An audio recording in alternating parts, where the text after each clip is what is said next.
Hello everyone, and thanks very much for all the support with my videos, the likes, the shares, comments. I'm very grateful, and thanks to everybody who follows me on various channels such as Facebook, YouTube as well. Today I'm going to speak about the big announcement that was made in Dublin yesterday, the great new plan for immigration announced by the Minister for Disintegration, Roderic O'Gorman of the Green Party, and Helen McEntee, Minister for Justice.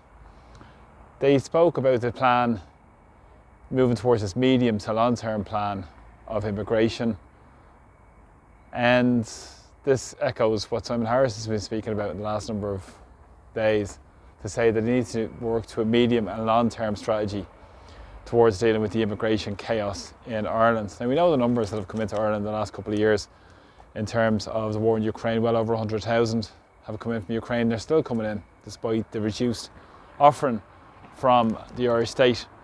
And their idea now is to move from the private sector to the public sector. Isn't that interesting to deal with this ongoing disaster? They estimate up to 15 to 20,000 IPAS, international protection applicants, will still arrive into Ireland over the next 4 years. And as I said, they want to move to the public sector, long-term accommodation provision. So direct provision Mark II. If people remember, about 4 years ago, there was a plan in the programme government to get rid of direct provision in the lifetime of this government. And what's happened? It's got out of control. So I don't see much light at the end of the tunnel for this policies they're going to push forward in the next period of time. But as I said, Simon Harris is moving towards this medium long-term plan. Ties in with the EU migration and asylum seekers pact that is due to be rushed through in the next number of weeks without the Dáil being sitting. The Dáil has been off. They're off now on Easter holidays, and they'll have about 30 probably sitting days up until the summer. So well for some, well, the ordinary working class people are the ones most affected of all because of the fallout of the immigration chaos. Now, Roderic O'Gorman yesterday spoke about the additional capital which is going to come direct funding from the Department of Public Expenditure. He also spoke about accessing state lands to build these long-term facilities on. We know they haven't made announcements to where these facilities are going to be placed, but they're going to be all around Ireland as well, probably named after the local and European elections that are under serious pressure about as well. But as I said, the estimations are for at least 16,000 per year over the next 4 years. And they were speaking that it is a push factor that leads to this, not a pull factor, not because of the big bosses looking for cheap labour, not because of the offering that's in place to people coming into Ireland as well. It's because of the push factor of wars. We know in Ireland there's only 10 safe countries currently on the list of people that come into Ireland. That's got extended by a couple of countries. Many other countries have up to 30 to 40 countries on this list as well. But as I said, it's because of various issues such as war they're trying to create and all these other issues. Now, this flies in the face of the genuine refugees who are out there in terms of the immigration issue because of the push by the central bank, what I spoke about it previously, and IBEC as well in terms of keeping the minimum wage down. But in the context of what they've been speaking about, it's interesting because there is serious pushback from people. We've seen huge demonstrations in the last number of days in Dublin, in areas like Coolock, where they're looking to put 500 men into one of these facilities, a warehouse, disgracefully yet again. And again, more of their pals are making serious money from this as well. Up to 297 providers there are at the moment. As I said, huge amounts of public money has been given over, millions and millions, hundreds of millions of euros been handed over to provide accommodation to these rich hoteliers, big corporate interests making big profits, much the same as in Rathmines that I spoke about many times in terms of those big hotel groups as well. But their reliance, as he said, is going to fall on the private sector, and they're going to look at 14,000 state-owned beds. That's what they're looking towards, these bigger facilities. And they said the plan will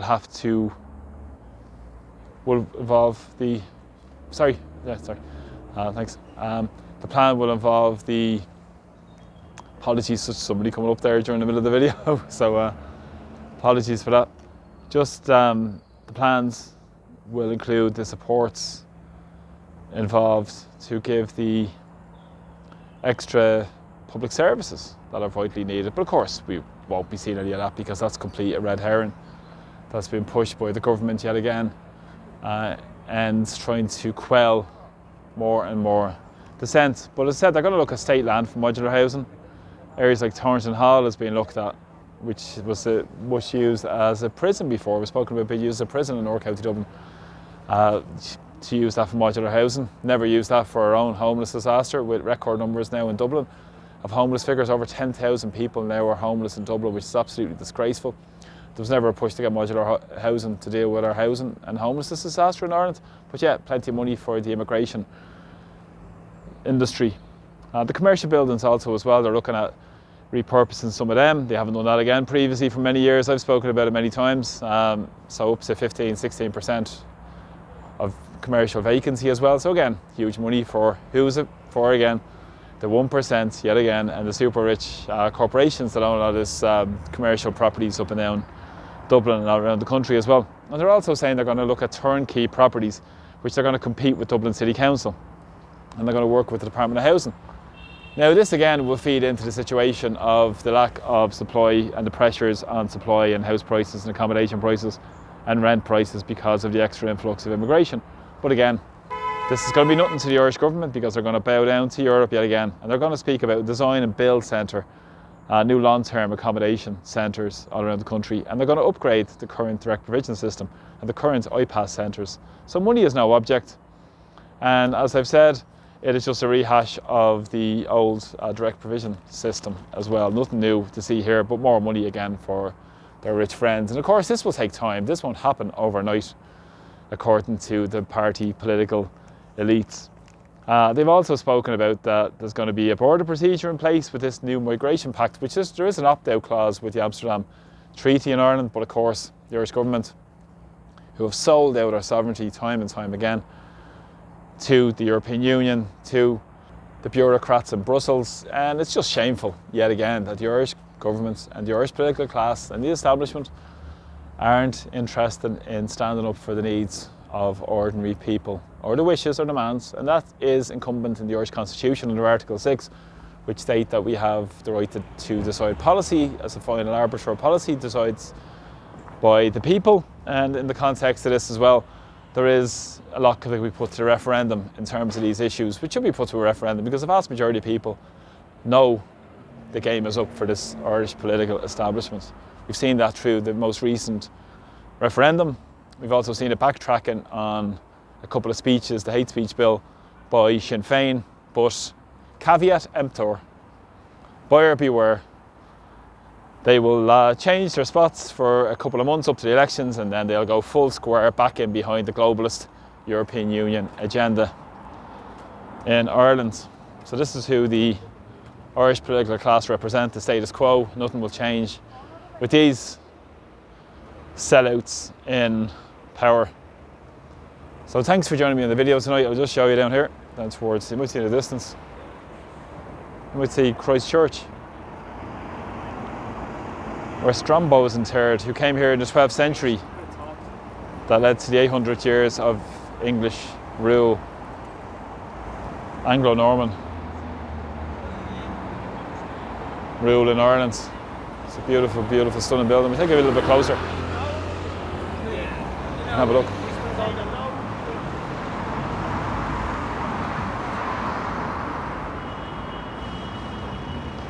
And now we're getting colonised by the European Union with their neoliberal policies and their top-down agenda. I did a number of videos on the Eurobonds and other issues. Look back on those videos as well, they're important, and that ties into the last lack and loss of Irish sovereignty and European country sovereignty also as well. So it's important that we stand up for Irish sovereignty, for community sovereignty, where people have a say in the policies of the state and bring power back to people. So there we go, we have a shot there, you can have a look. Beautiful structure, beautiful building, great history. It was rebuilt back in the 18th, 19th century, finished off as well, but it goes back to the 11th and 12th century Christ Church. and Wood Quay and behind it, where the Dublin City Council have their offices now, but was one of the original foundation places of the Vikings in Dublin. Hugely historically important site. So again, thanks so much for all the support in my videos. Thanks for likes, shares, comments. Please share them. Please press like to my Facebook page, subscribe to my YouTube channel, and also follow me on other platforms as well. I'm very grateful for people who support me on my election campaign with GoFundMe if you can. There's a link to that in the comments also as well. So again, from Dublin tonight, take care, Slán. Talk to you all soon, and thanks for the support.